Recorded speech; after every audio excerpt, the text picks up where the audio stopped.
मारो इसे और मारो इसे, ये इसी लायक है।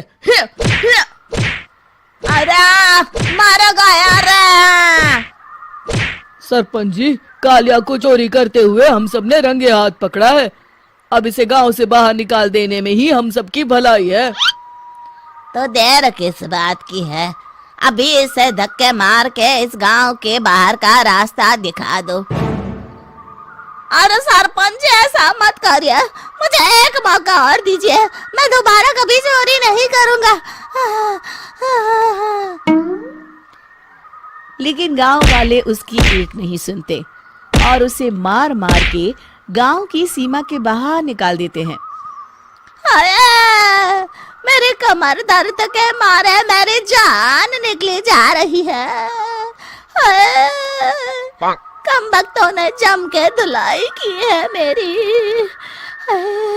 अरे भगवान करे इनके गांव में भूचाल आ जाए, धरती फट जाए और सब गांव वाले उसमें समा जाए।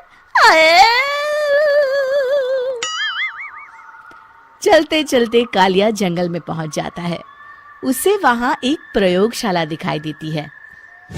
अरे इस जंगल में ये अजीब सा दिखने वाला घर किसने बनाया है, चल कर देखना पड़ेगा। कालिया प्रयोगशाला के पास चला जाता है। दो वैज्ञानिक प्रयोगशाला में बातें कर रहे होते हैं। बधाई हो डॉक्टर चमन, आखिरकार हम दोनों ने मिलकर एक ऐसी घड़ी का आविष्कार कर लिया है जिसे पहनकर कोई भी इंसान गायब हो सकता है। हाँ हाँ, तुमने बिल्कुल सही कहा डॉक्टर जर्माटो। अब कल सुबह ही हम इस जंगल से निकल जाएंगे, लेकिन उससे पहले आज रात के खाने का बंदोबस्त करते हैं। हाँ हाँ, मुझे तो बड़ी जोरों से भूख लगी है, चलो चलते हैं। दोनों वैज्ञानिक वहां से चले जाते हैं। उनके जाते ही कालिया प्रयोगशाला में दाखिल होता है।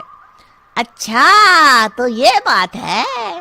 कालिया बड़े से कांच के अंदर रखी घड़ी को बाहर निकाल लेता है और अपनी कलाई पर बांध लेता है। फिर घड़ी में लगा बटन दबा देता है। कालिया को एक जोरदार झटका लगता है। कालिया अपने आप को आईने में देखता है तो उसका पूरा शरीर पूरी तरह से गायब हो चुका होता है।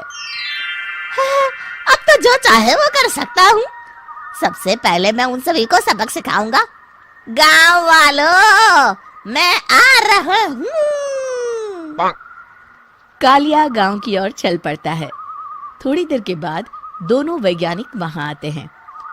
अरे ये क्या, लगता है कोई हमारी घड़ी चुरा कर ले गया है। ये देखो पैरों के निशान। अब क्या होगा, अगर वो घड़ी किसी गलत हाथों में पड़ गई तो अनर्थ हो जाएगा। तुम चिंता मत करो, हमारी घड़ी में जो बैटरी लगी है ना, वो सिर्फ 24 घंटे चलेगी। उसके बाद वो घड़ी काम करना बंद कर देगी। उधर दूसरी तरफ गांव में सरपंच अपने घर में सो रहा होता है। तभी एक आहट से उसकी नींद खुल जाती है। अरे कौन है वहाँ? बड़े मजे से सो रहा है, आज मैं तुझे नहीं छोड़ूंगा। कालिया पास में पड़ा डंडा उठाकर सरपंच की पिटाई शुरू कर देता है। ये ले, ये ले, इसी लायक है, ले। अब मर गया। अरे ये क्या हो रहा है? अरे कोई बचाओ मुझे, मेरे घर में भूत आ गया है। सही कहा, मैं भूत ही तो हूँ, ये ले। अरे भूत जी, मैंने आपका क्या बिगाड़ा है, मुझे छोड़ दीजिए। आपको क्या चाहिए? तेरे घर में जितना भी पैसा है ना, मुझे ला कर दे दे, तब मैं तुझे छोड़ दूंगा और यहाँ से चला जाऊंगा। सरपंच अपनी तिजोरी से पैसे निकालकर एक बड़े कपड़े में बांधकर जमीन पर रख देता है और कालिया वो सारा पैसा लेकर वहां से चला जाता है। दूसरी तरफ जमींदार गांव के चौराहे पर खड़ा कुछ लोगों से बात कर रहा होता है। इस कमीने जमींदार ने भी मुझे बहुत पीटा था, इससे भी बदला लेना तो बनता है। हाँ? जमींदार अचानक अपने आप को चांटे मारने लगता है। अरे भाई ये क्या हो रहा है? जमींदार साहब, अब ठीक तो है ना? अरे मुझे नहीं पता भाई।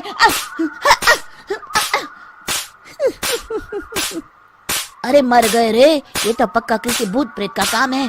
जमींदार के अंदर कोई भूत आ गया है। इससे पहले कि ये हमारे अंदर आ जाए, मनोहर भाई अपनी जान बचानी है तो भागो यहाँ से। ये क्या? अरे बाप रे बाप, मुझे तो भूतों से बड़ा डर लगता है, मैं तो चला यहाँ से।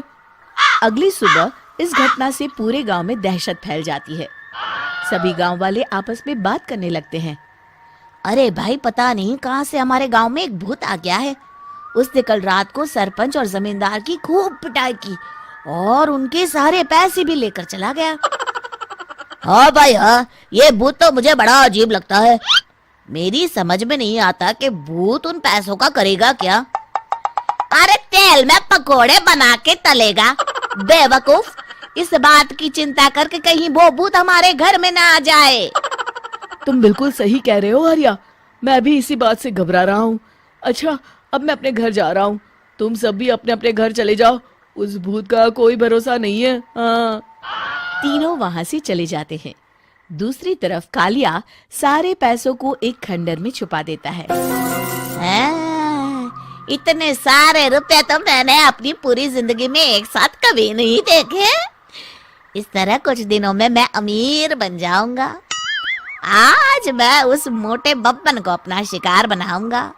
सुना है दहेज में बहुत सारे पैसे और गहने मिले हैं उसे। रात होते ही कालिया बब्बन के घर में घुस जाता है। हाँ, मिल गई तिजोरी। अब जल्दी से इसे खोलकर सारे पैसे निकाल लेता हूँ। अरे खुल जा, खुल जा। खुल गई। कालिया पैसे थैले में भर ही रहा था कि तभी बब्बन उसके बगल में आकर खड़ा हो जाता है। भाई क्या कर रहा है? हाँ? अरे हट। अरे तेरी इतनी हिम्मत, मैं तेरे सामने खड़ा हूँ और तू फिर भी मेरी तिजोरी से पैसे चुरा रहा है। अरे मैं तो गायब हूँ, तू मुझे कैसे देख रहा है? कालिया अपनी घड़ी को देखता है। अरे इसे क्या हो गया है? हाय, लगता है बैटरी खत्म हो गई। अच्छा, तो आज मैं तेरी बैटरी अच्छे से चार्ज कर देता हूँ। अरे भाग्यवान, जरा मेरा डंडा तो लाना। ये मोटा मुझे नहीं छोड़ेगा। अरे भागो। कालिया भागकर घर के बाहर जाता है। बाहर सभी गांव वाले हाथ में डंडा लिए खड़े होते हैं। अच्छा, तो तू वो भूत है? मुझे माफ कर दीजिए सरपंच जी, मैं आपके और जमींदार जी के सारे पैसे लौटा दूंगा और आज ही हमेशा के लिए ये गांव छोड़कर चला जाऊंगा। शिक्षा: बुराई ज्यादा दिन की मेहमान नहीं होती, एक दिन उसका अंत हो ही जाता है।